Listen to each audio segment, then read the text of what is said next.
Ayun na nga, yan din ang hindi ko alam eh. Kasi yung, bakit kailangan natin mag-apply ng e-card? Eh, hindi naman natin alam. Tapos sabi nila, every contract lang. O, dapat, national ID dapat ang nila dito sa Hong Kong.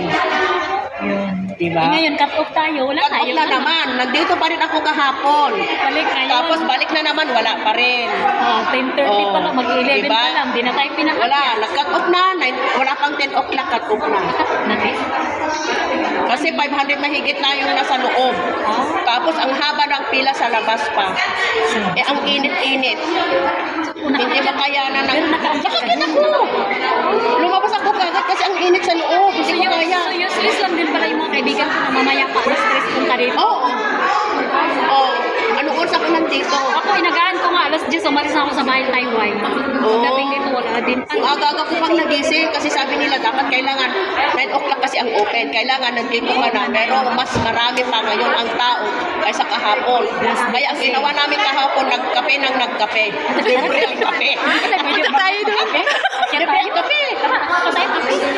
Kung makakapasok tayo, paano ngayon? Ayun pala. Makapulot na.